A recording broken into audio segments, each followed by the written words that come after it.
Hi, everyone. Thank you so much for tuning into the Vibrant Health Podcast, hosted by myself, Jessica Espinoza, and my friend and colleague, Lydia Shatney. I am a wellness coach and educator whose main goal is to help inspire you to live your most vibrant life. You can find me writing about all things health and wellness over at deliciousobsessions.com and jessicaespinoza.com. Lydia is a nutritional therapist and founder of the Divine Health from the InsideOut.com website, where she works with clients all over the country and helps them improve and regain their health using nutritional and mineral balancing protocols. We are so excited that you're taking time out of your day to tune in. But before we get started, since this is a health-related podcast, it should be noted that we are not licensed medical professionals.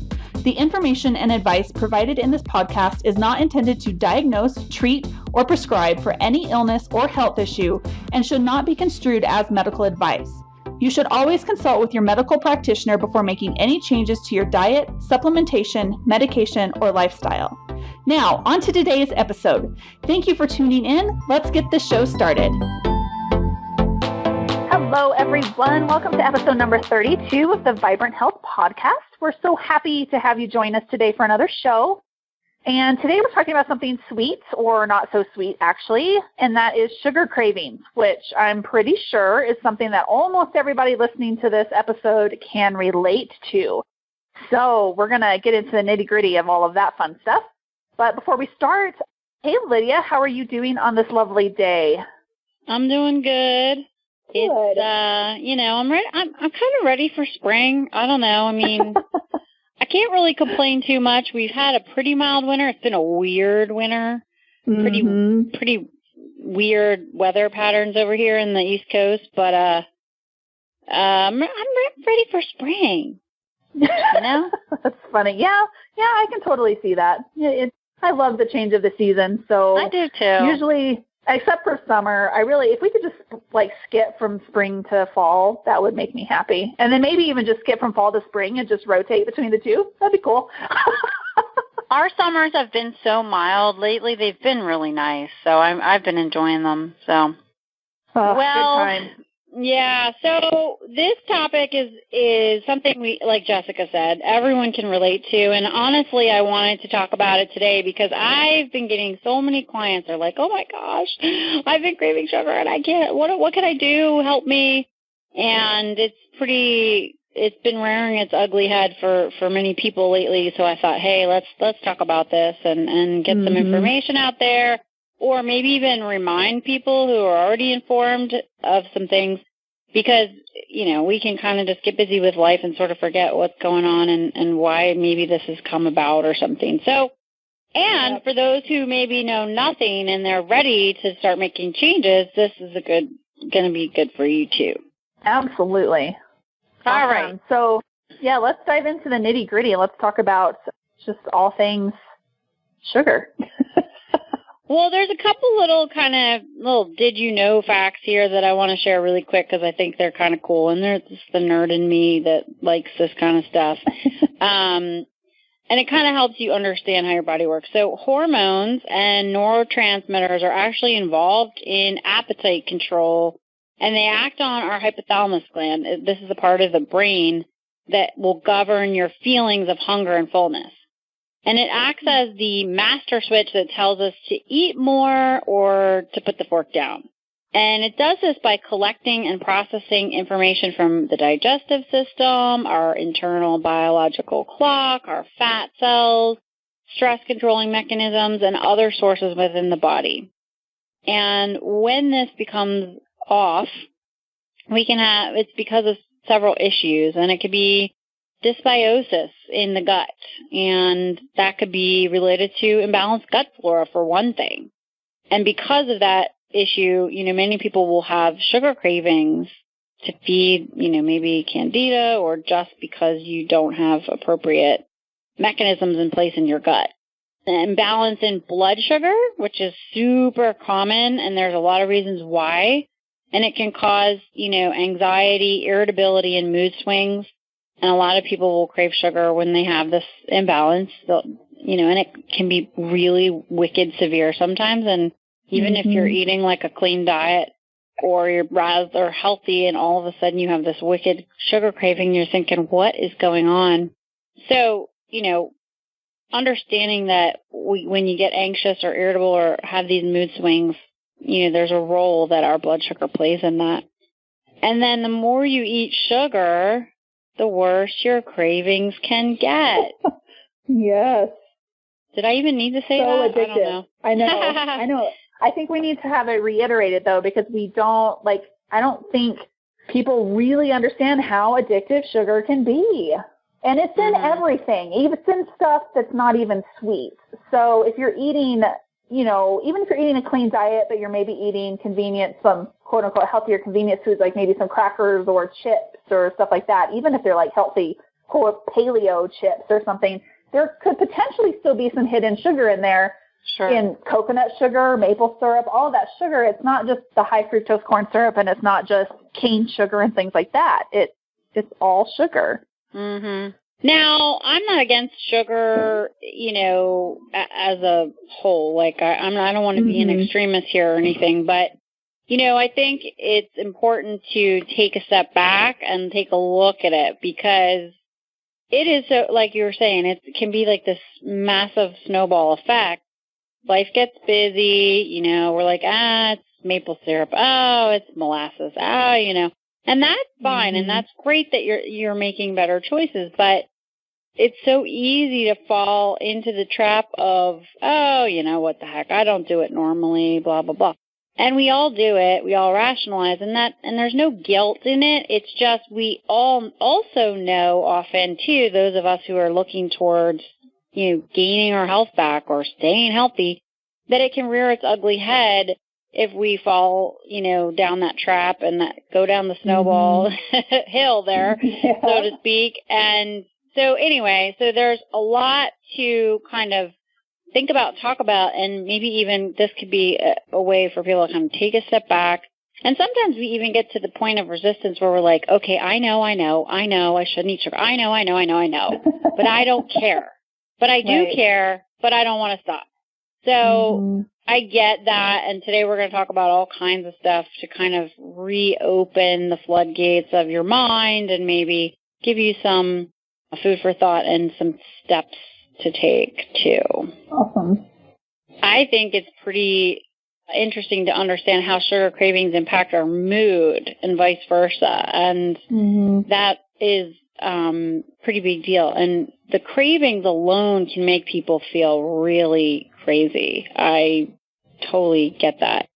So that's going to be something that, you want to think about. And it can be many reasons why we crave it. Like I said, if you indulge them, you're only going to continue to crave and crave and crave. And the more you eat, the more you'll crave. Now, there's several reasons why we can have sugar cravings. There's probably a lot of them, but we're just going to talk about 3 big ones today. And it's stuff we've probably already heard us talk about, but we have to talk about it again. Because guess what? I talk about this all the time to people. Yep. And I feel like I'm beating a dead horse, but you know what? I'm not. And I need to hear it too. Yeah, there's always new people. There's always new people that are tuning in, and maybe this is the very first episode they've listened to, or they don't even know where to start. So, and it's good as well, like you said, like we need to hear it. Like I know this stuff, but every now and then I really need to have a good review of it, because I do the same thing. Like some of the too much sweet stuff will just start creeping into my life, and it's a slow thing, and then I just have to learn to push it back again. So it's good for us to definitely review the basics time to time. And this is never going to go away, So if you have imbalanced blood sugar, you're going to want a quick burning source of fuel. And that's part of why you may reach for sugar. So the first reason we're going to talk about is imbalanced blood sugar and even adrenal fatigue. They're very tied together. And, the biggest problem is when it becomes that vicious cycle, and it's hard to break away from unless you, force yourself to acknowledge it. So once you are aware, what can you do to take steps to eradicate those cravings? Because some people are like, okay, I know, I need to quit sugar, but I'm not ready to just quit cold turkey. And I don't think that's always necessary. It just depends on the individual. But let's talk about how it places an unnecessary burden on your adrenal glands. And they happen to play a big role in controlling your blood sugar. And if your adrenal function is depressed and you have imbalanced blood sugar, which most people do these days, at least, from my perspective and what I'm seeing, sugar cravings will likely be a challenge. Or starchier carbs, or you just want to eat lots of, refined or simple carbs or whatever. And that all boils down to glucose in the bloodstream as well. So, sugar cravings are one thing, but there's also like, I want to binge on a big bag of chips or something, corn chips or popcorn or, and it's not like, that's something you should never do, but it's something Americans do commonly and often. And it's, or that big monster drink in the afternoon that's loaded with sugar or whatever it may be.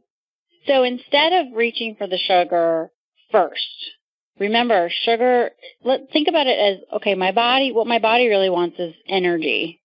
So if you can stop yourself in the moment, you can reach for something else to kind of give you some energy.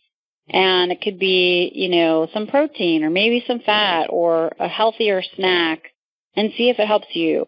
Or even something like coconut water, which has electrolyte minerals in it. And it has a little bit of sweet to it, but it's not going to be something that's super horrible for most people. Some people may be super sugar sensitive, but I'm just talking generally, there's always a healthier alternative that you can make that decision to do in the moment. Now, fats and protein-rich snacks are going to help your blood sugar stay balanced, but some people do still need a little bit of carbohydrate too. So try choosing something that's less sweet and, more wholesome. So if you can think that way or plan ahead, knowing like, okay, every day I crave sugar at 3 p.m. I'm like wanting the candy bar at the office vending machine. I want a double shot espresso. And if that's you, there's more to the picture than meets the eye. It's not just, I crave sugar. It's not that at all. It's way more is going on in your body. And so if you can just make a simple step of planning before that happens and maybe eat sooner or bolster your lunch and eat a better lunch, or maybe you skip breakfast every day and you're the person who's saying, I have this major sugar craving. Well, maybe you should start having breakfast, and that could really help ward off your cravings later in the day. So it's really important to have a little bit of good health fat, maybe some protein, but also healthier, wholesome carbs to get your blood sugar, kind of balanced instead of continuing the sugar vicious cycle where you have these highs and lows and highs and lows and highs and lows. And when you're low, you need more sugar to get high again and then yada, yada. So, that's the common American way. We drive ourselves with either an energy drink or sugar, and it's like a roller coaster. Those of you who are healthier and aren't really doing that per se, but maybe aren't planning well, or maybe you're not getting enough of certain macronutrients, or you're not eating enough in general, or you're waiting too long to eat your meals in between. Maybe you need to eat closer together. Maybe you need 3 meals and snacks, that kind of thing. So those little kind of tweaks like that can really help stabilize the blood sugar and support the adrenal glands, which are already tired, and they're one of your energy glands. So if you're waiting too long when you really need some fuel, you're going to have a blood sugar issue there. Yep. So that's a super big one. And we could talk about that for forever, and there's way more to it than that, but that's just really broad and really basic.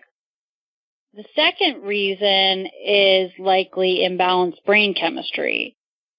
And I don't want to go into this too in depth, but the truth is we all have it to some degree. We all have imbalances in our brain chemistry, some more than others.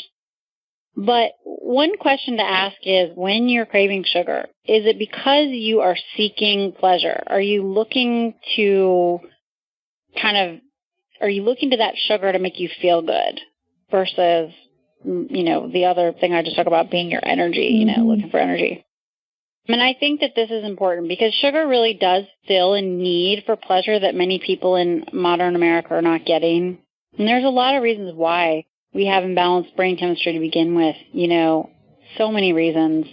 We're not getting enough nutrients in our diet. We don't have enough to reach our brain. We have, poor gut health, and so on and so forth.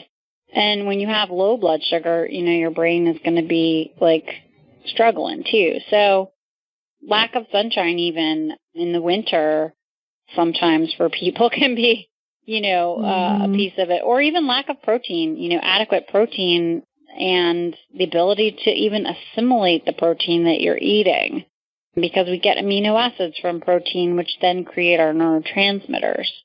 And that's just the first step in getting those neurotransmitters, to work. So we really need those proteins for amino acids, and the neurotransmitters that come from that, they keep our pleasure centers full and satisfied. And I think that a lot of people just kind of go throughout the day, I'm just going to eat a bagel and cream cheese in my coffee, or, I didn't have time for lunch, so I'll just eat a big dinner later. But when you kind of don't think about your body's nutrient needs throughout the day, which most people don't, why would we? We were never taught to do this. Exactly. We're missing these key neurotransmitters because we're not given the right raw ingredients to begin with.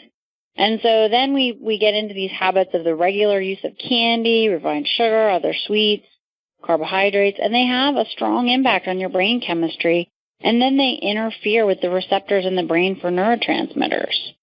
And so the brain's going to identify that receptor for a certain neurotransmitter. It's already filled, so it'll reduce the amount of neurotransmitters it produces. And then as the levels of neurotransmitters drop, you begin to crave alcohol or sugar, or these quick, sugary things or carbs or whatever, to fill the newly emptied receptors in the brain. And at some point, you're no longer going to be able to fill them with these empty foods and substances. And at this point, you're going to crave even more sugar. You're going to have more mood swings. And you could feel really intense and almost mildly crazy. And so to correct these imbalances, you're going to really require a lot more effort to fix it. And maybe some people need, amino acid therapy, or something. Or it takes them a long time to really rebuild. So this is actually a pretty big deal. Yeah, absolutely.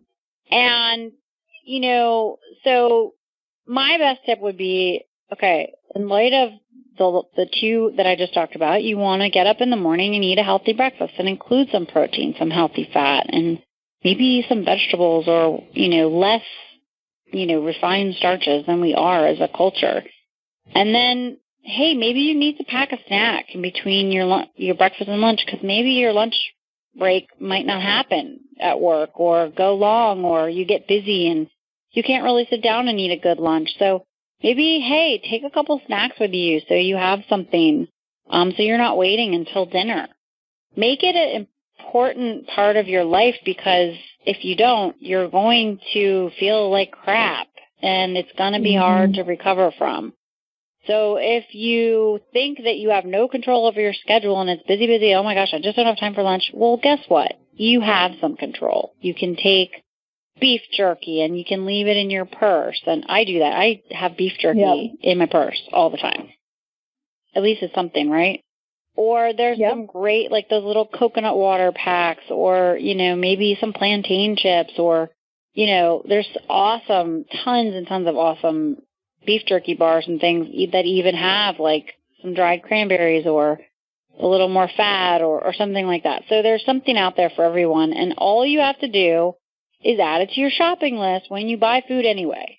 Right. Yep, that's what I do. There's even those little coconut butter packs and nut butter packs and and I'm talking, it almost sounds like I'm talking to people who are diabetic, but guess what? Most people out there have some level of blood sugar imbalance and not enough nutrition in their bodies, because let's face it, our food supply is poor in it to begin with.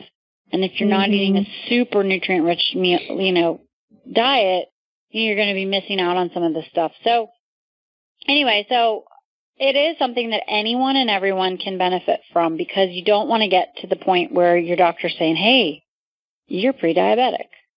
Right. Because I've been getting a lot of that lately, by the way, and people who are young. So, this is important. This is a big deal. Think in terms of diabetes is massively on the rise. There are reports out there that are saying, hey, by 2050, every 1 in 3 is going to have diabetes, type 2. So it's no joke and it's no small thing, and it's definitely worth taking a little bit of time to plan.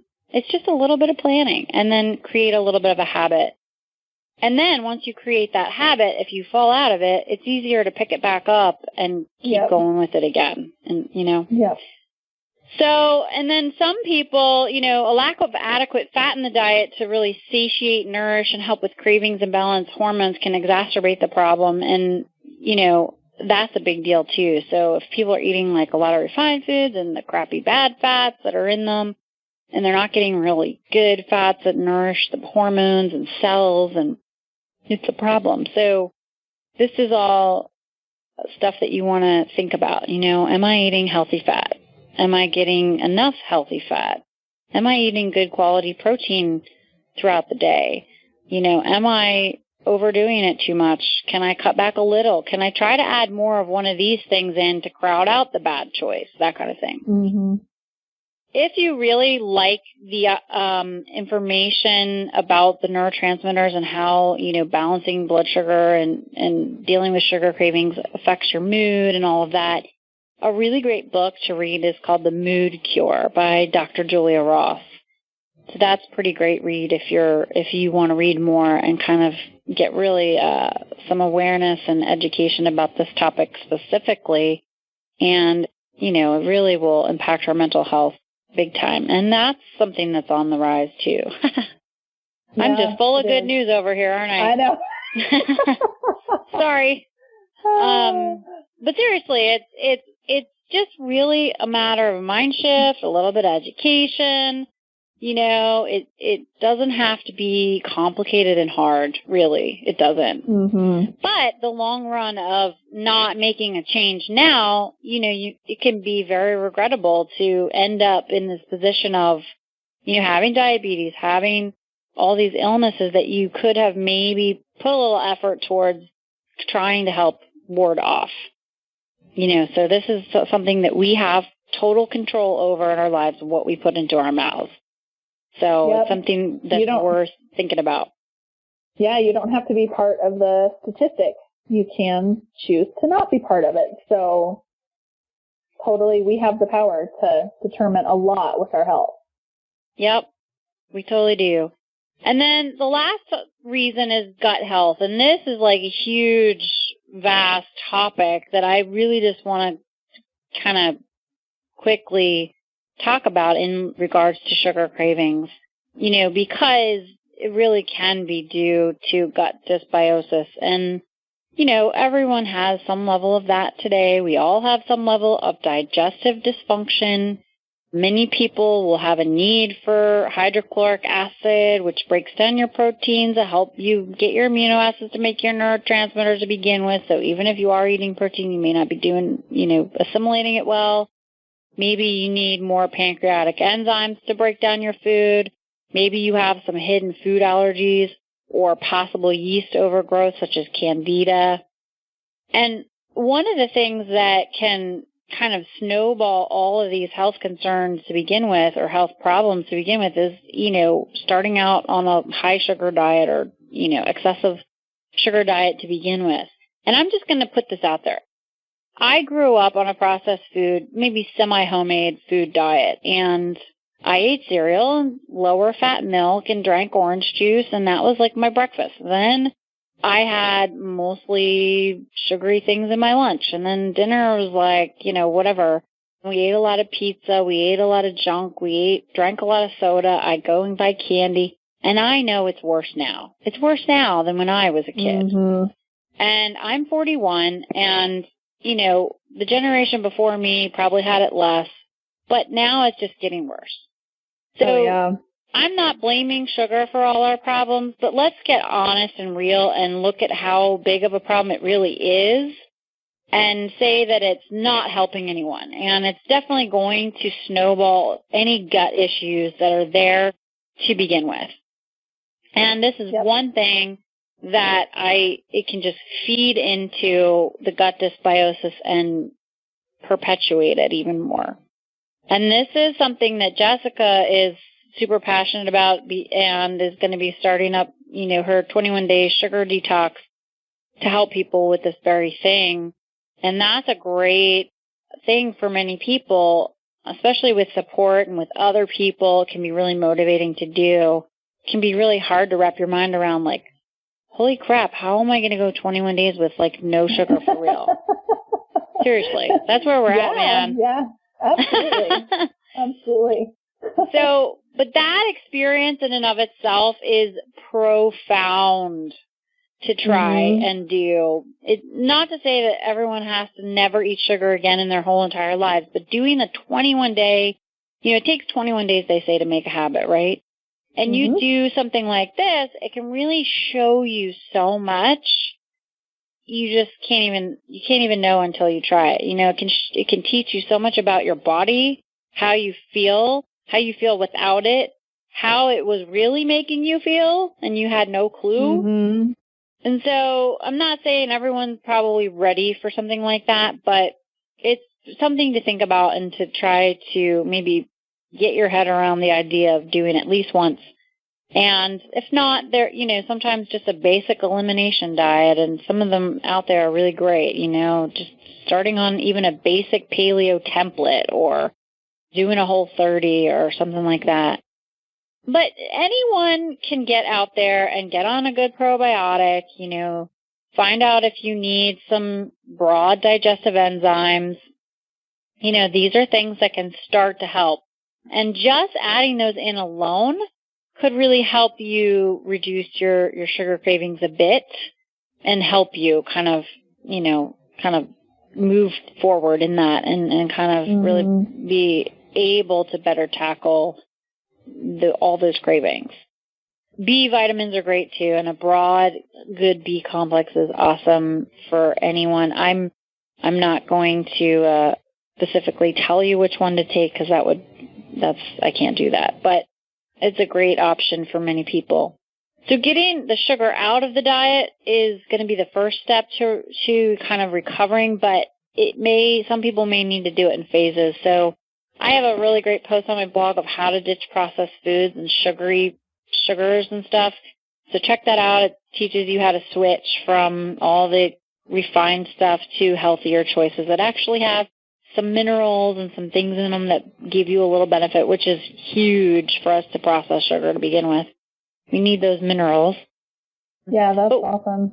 But working with someone, too, is going to help you kind of figure out where you need to go to really get deeper with each of these pieces that we've talked about, So that's something to think about, too, troubleshoot the aspect of gut health that you need to focus on, maybe get further testing done. And, we're all too aware of the many problems sugar cravings can create for just anyone. And so, just think about some of these tips today, get more education, make some dietary shifts. Getting on a good supplement regime can really help. I know for me, I don't really have sugar cravings too much. I occasionally will get really hungry, and I don't necessarily go for the sugar. However, if I decide to eat something sweet, it's like oh yeah, that can kind of make it hard to stop. You're like, oh, one's good. Okay, well now I'll have another. That's where I struggle, Right. So yep. I'm okay to have a little honey or a little maple syrup or whatever, but if I eat like a gluten-free cookie, I'm in trouble, Yep. Because I want another one. Yeah. That's very similar to me as well. So there is definitely some great supplemental support to help your body start to recover and stuff, but, it's a little bit of give and take, too. You're going to have to try to kind of make some changes, but you can also support yourself, too, and then go deeper as you kind of get more momentum and feel better with your supplemental support in place as well. And the truth is most of us today are deficient in nutrients, like I said, whether it's your vitamins, minerals, fat, or amino acids, because many of us, like I shared, grew up on processed, lifeless food, and it just depletes us. And too much sugar and starch depletes us, and then imbalanced blood sugar depletes our minerals even more. chemicals, toxins, pesticides, heavy metals, parasites, fungus, yeast, all of this. And we just really can't rely on food alone to give us those adequate nutrients with this in mind, especially if we want optimal health. You know, we have so much lost time to make up for. I know I do. And every single one of us alive today has already been depleted to some degree from even before we were born. It's just the facts, people. It's really where we're at. So we really do need supplemental support. And diet's definitely key and huge, and it's something we all need to work on, and it can really make a huge impact. But supplementation can really go further and fill in the gaps, especially because in light of what I just shared about digestion, don't all have optimal digestion. Don't utilize the nutrients we take in properly. And until those digestive issues are really worked out, which can take time, you know, a little supplementation can really be necessary to support your overall health and get those imbalances healed. Yeah. Wouldn't you agree? You find totally agree. Helpful for you too in your supplemental protocols these last? Absolutely. How long has it been? It's been a long time, but yeah, we do, you know, kind of mix things up based on what my, you know, hair analysis is showing every few months whenever we do that. So that is nice that we're constantly tweaking things to make it work better. And I think that's really important because a lot of people start taking a supplement and they may feel like they have to take it forever. And for some people, you may have to, like, you know, the digestive support, I think that's something that I'm probably going to have to take for quite a bit longer, or maybe for the rest of my life. I don't know.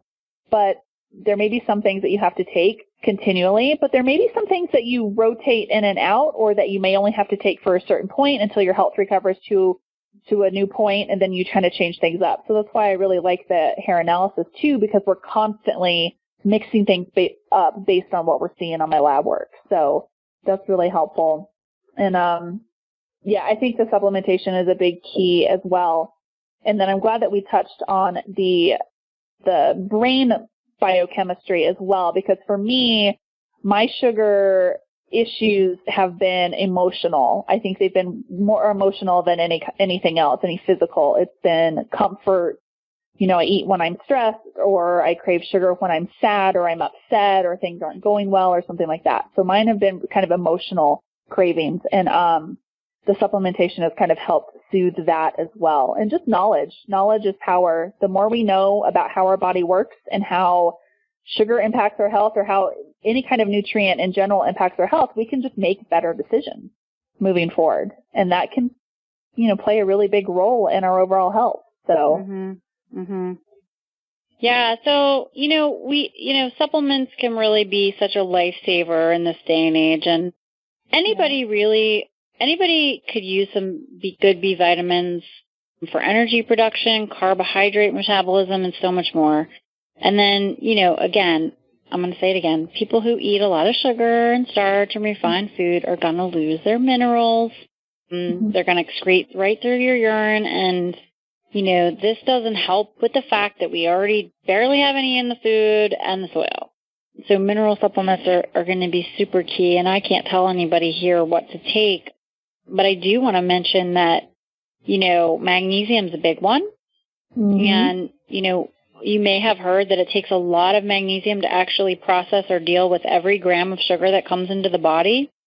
And so this means if you've been eating a lot, you're likely really deficient in magnesium.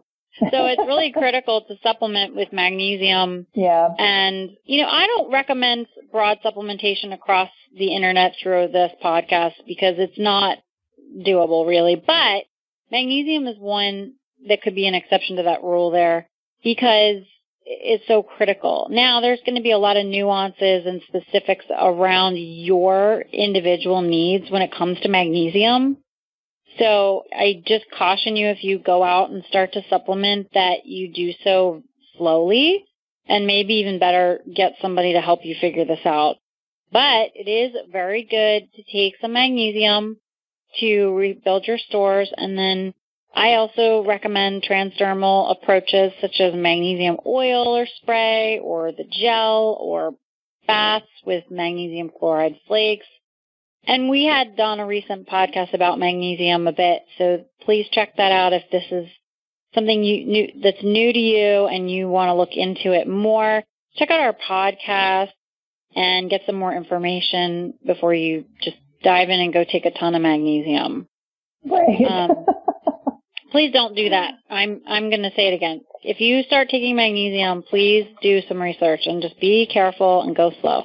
I've had some people react and feel uncomfortable and have issues. So, not generally will that happen, but there are some people who are just so sensitive and they have specific health issues going on. So please do be judicious and cautious when you're starting any supplement without someone helping you there, okay? Mm-hmm. Another mineral that's so important is chromium, and I have a blog post that I shared on Jessica's site a while back about this very specifically. I do remember people were getting upset that I didn't tell them how much to take and what one to take, and, and I'm like, listen, I can't do that for the mass public here. It's just so complicated. We all have different needs. We have different imbalances. But, chromium is important because it works with insulin and allowing our cells to absorb and utilize glucose. Now, this isn't a license to go and eat more sugar or anything, but, deficiencies of chromium have been found to produce increased insulin requirements. That's a little scary. So if you're already knowingly insulin-resistant, pre-diabetic, diabetic, you may want to talk to your doctor or practitioner about supplementing with chromium. And at the very least, keep in mind eating those foods with high sugar content are going to make it very difficult for your body to maintain adequate chromium levels. So this is something that's pretty important. So check out that post and, you can at the very least learn the foods that are rich in chromium and start to pay attention there to that. I think lastly, there's just two more things I want to kind of cover would be, one herb, and this is something that, again, I'm going to recommend it, but you need to do your own research about it. I've had a number of people write into me lately, my clients, and they're like, oh my gosh, sugar cravings are driving me nuts. What can I do? And I'm like, well, why don't you try Gymnema sylvestri? It helps inhibit the absorption of dietary carbs into sugar, and it assists in keeping the blood sugar levels within a healthy, normal range. And then you don't actually eat the sugar because it's helping you. So this could be a good, let's call it a crutch to get you through, whatever may be causing these crazy sugar cravings. So I've had people use that, and it works wonderfully. And it has compounds that support the restoration of insulin sensitivity. And you may want to look at some liquid extracts or ask your practitioner what type, would work best for you. But do some research, look into it. You may be able to find it in your local health food store. But the liquids, I always like liquids and extracts if people don't mind taking them because I feel they're more effective and they're quicker and, that kind of thing. And you can absorb them more quickly. They work faster. So that's one of my favorites there. And it's a great tool that you could try while you're making transitions, while you're really trying to make changes and reduce those sugars in your diet.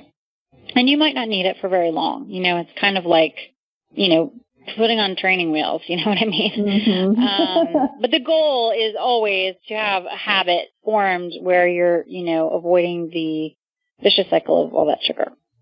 Yep. And lastly, I talked about digestion, and I just want to say a good probiotic is probably a good idea for everyone because, we've got all this overgrowth and stuff going on in our guts. It could be candida, it could be just other dysbiosis, but probiotics actually work to support against candida. I don't think extreme candida diets are the answer. I think some people may need them short term, but there's a lot more to the picture. And so getting on a good probiotic is something anyone can do. Certainly candida can be triggered by the overconsumption of sugar because it alters your gut flora and pH, and then it'll cause you to crave even more sugar. So think about that if you sound like a good candidate. The probiotics also help to keep the blood sugar in check and actually can help stabilize it. So that's a pretty cool thing too. And it goes a long way towards helping reduce cravings since you're already helping, fight off one of the first effects of hormonal imbalances by maintaining good blood sugar control there with that in place as well. Awesome. Because hormonal imbalances will make your cravings worse, by the way, in case you didn't realize that yet. It really is just it's a vicious cycle with many, many components that can play into it. So it's a pretty complex topic, but there's just some good, basic, simple things that we can do to help support everything. Right. So awesome. Well, this is some great information. Hopefully it's been helpful for everyone. Kind of a review for some people probably, and then probably a primer for other people. We'll have lots of links in the show notes as well. I'll definitely make sure to add in Lydia's post on how to ditch the processed foods. And then I also have a free ebook on my website that's Real Food 101. So if you're listening and you are brand new to real food and you don't really know where to get started, that's a really good way to kind of work yourself into it. And I think that one, coupled with Lydia's information on ditching the processed foods, would be really good. A great starting place for you if you're new to it. You know, I have the similar free opt-in ebook too. It's called Ditch It. Oh, awesome. Cool. I'll make sure to link to both of them. So between the two of us, so you guys are going to get some, good stuff, right? Cool. Very cool. Okay. Well, awesome. Is there anything else you wanted to add about sugar today? No, not today. This is the foundation, you just got to kind of get the foundation in place. And once you can establish some basics, you can, then you can kind of launch off and go deeper if you need to. But it kind of sets you up to always be able to turn it back around. The holidays come around and, then you got to reel it back in kind of thing. Yeah. So if you can get this habit in place, it should be something that it's like getting back up on the bike after you take off the training wheels, You should be able to keep going and reel it back in. So hopefully this is helpful for you, and we enjoyed sharing it with you today. Awesome. Yes, thank you for tuning in, and we will be back again next week. Have a great day, everyone. Thank you so much for listening to the Vibrant Health Podcast. We really appreciate you taking time out of your day to listen to the information we're sharing. If this information resonated with you and you know others who could benefit from it, we would love it if you'd share it with them. We'd also be very appreciative if you could leave us a review on iTunes or Stitcher. If you're on our sites or YouTube listening to this, we'll have links down below where you can leave a review. If you're on your phone listening through the app, you can also leave a review directly through the app. It only takes about a minute, super fast, super easy, and your shares and reviews help us reach more people with our message of health and wellness, so we really, really appreciate your support. If you're looking for more information on health and wellness in general, both Lydia and I have a ton of information on our sites. You can find me over at jessicaespinoza.com, which is my main practice website and where I offer my 21-day sugar detox coaching, and in the future I'm going to be offering nutritional therapy coaching as well. You can also find me on deliciousobsessions.com, which is my main real food and natural living website. You can find Lydia over at divinehealthfromtheinsideout.com, where she offers nutritional therapy consultations and hair tissue mineral analysis services for those who are ready to take their health to the next level. Lastly, if you have any suggestions for topics you'd like us to cover in future episodes, we would absolutely love to hear from you. We want these podcasts to be as informational and inspirational as possible, and we'd love to hear from you and understand exactly what you would like us to cover. You can email us or leave a comment below, or even give us a shout out on social media. We both look forward to serving you and inspiring you to live the healthiest, happiest lives possible. Thanks for listening.